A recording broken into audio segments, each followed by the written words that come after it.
దెబ్బలు దెబ్బలు మామూలు దెబ్బలు కాదు. 10 షోకి వెళ్ళి అర్ధరాత్రి దెబ్బలు అచ్చు అడిపోవాలంతే. మళ్ళీ దెబ్బకి అచ్చు అడిపోవాల్సిందే ఖచ్చితంగానే. నాకు అసలు అర్థం కాలేదండి. ఇంతకీ అసలు సుకుమార్ గారే తీసారా ఈ సినిమా? లాస్ట్ లో అసలు కనీసం క్రెడిట్స్ అలా వెళ్ళిపోతుంది అంతే, అలా ఫ్లోలో మొత్తం వరదలాగా వెళ్ళిపోయాయి. అసలు ఒక్క పేరు అర్థమైతే ఒట్టు. అందులో ఆ గ్రాఫిక్స్, ఆ చిన్నపిల్లాడు స్విమ్మింగ్ పూల్ లో దూకేది కూడా నేచురల్ గా తెలియడండి. అది కూడా గ్రాఫిక్స్ లో గాల్లోకి ఎగిరి మరి దూకేహాడా. అసలు ఏంటి సార్ గ్రాఫిక్స్ కూడా ఈసారి మరి చాలా జపాన్ తీసుకెళ్లిపోయారండి. ఫారెన్ వచ్చేయారా, మేము జపాన్ వెళ్ళిపోయామండి ఫారెన్ కంట్రీకి అనుకున్నాం ఫస్ట్ క్లాస్. నాకు వచ్చిన డౌట్ ఏంటంటే జపాన్ లాంగ్వేజ్ కి వచ్చేటరా మనం తెలుగు సబ్ టైటిల్స్ చేసుకుంటారేమో ఇందులో అనుకున్నాను. కానీ చాలా కన్ఫ్యూజన్ వచ్చేది. జపాన్ అంటున్నారు, జపనీస్ మాట్లాడేస్తున్నారు. ఏంట్రా ఎక్కడ ఏ లాంగ్వేజ్ వచ్చి అసలే పాన్ ఇండియా కదా ఈ మధ్యన. ఏమైనా జపాన్ టికెట్ బుక్ చేసేసుకున్నానా అని డౌటింగ్ వచ్చేసింది నాకైతేను. ఏమైనా కూడా గ్రాఫిక్స్ కూడా మీ రేంజ్ లో లేవు సార్ సుకుమార్ గారు. అసలు ఆ రష్మిక సీన్ అయితే మొత్తం స్క్రిప్ట్ అంతా పేపర్లన్నీ తీసుకెళ్లి ష్రెడ్డర్ లో వేసి క్రష్ కొట్టేయాల్సిందే అనిపించింది నాకైతే. అసలు ఎంత వర్స్ట్ గా ఉన్నాయంటే ఆ సీన్ మాత్రం.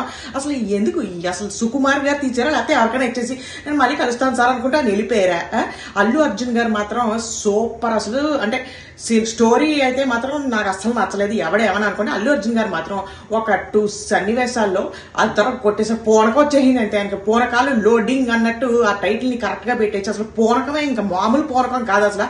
ఆ ఫైట్ ఒకటి అద్దరగొట్టేశారు. ఆ ఎక్స్ప్రెషన్స్, ఆ డెడికేషన్, అల్లు అర్జున్ గారు డెడికేషన్. ఏదైనా ఒక రోల్ చేస్తున్నామంటే దానికి హోమ్ వర్క్, గ్రౌండ్ వర్క్ అన్ని వర్కులు చేసేస్తారు కాబట్టి అందులో మనకి అతిశయోక్తి లేదు. కానీ ఆ ఫైట్, ఆ ఎక్స్ప్రెషన్స్, ఒక డాన్స్ చేస్తారు. ఆ డాన్స్ లో పూనకం, లిటరల్లీ పూనకం వచ్చేసింది ఆయనకి. సో అవన్నీ చాలా బాగున్నాయి. కానీ స్టోరీ మాత్రం అసలు ఏమీ లేదు. అసలు నాకు ఆ రష్మిక అక్కని అసలు ఎవడు ఎందుకు చేస్తోందో ఇలాంటివి అసలు ఏం లేదు అక్కడ. ఒక సీన్ లో ఏదో కొంచెం ఆవేశంగా మాట్లాడేసింది అనుకోండి, అది పక్కనే డేస్తే చాలా వరస్ట్ గా ఉన్నాయి అసలు ఆ సీన్లు అన్ని మాత్రం కూడా. కట్ చేసి లేపేసి పేస్ట్ ఎక్కడ చేయకండి, ట్రాష్ లో పడేయండి తీసుకెళ్లి దయచేసి. ఏమైనా కూడా సుకుమార్ గారు మరి మార్క్ తగ్గిపోయింది సార్. ఏమైనా మీరు ఏమనుకోవద్దు. సినిమా అల్లు అర్జున్ గారి ఫ్యాన్స్ కి నచ్చిందా అంటే సెకండ్ హాఫ్ లో ఆయన పూనకం చూసి పిచ్చెక్కిపోయి ఉంటారు ఖచ్చితంగా. నాకు కూడా చాలా పూనకం వచ్చేసింది, అద్దరు కొట్టేశారు అనిపించింది. కానీ మరి పుష్ప 1 ఉన్నంత పుష్ప 2 లేదు.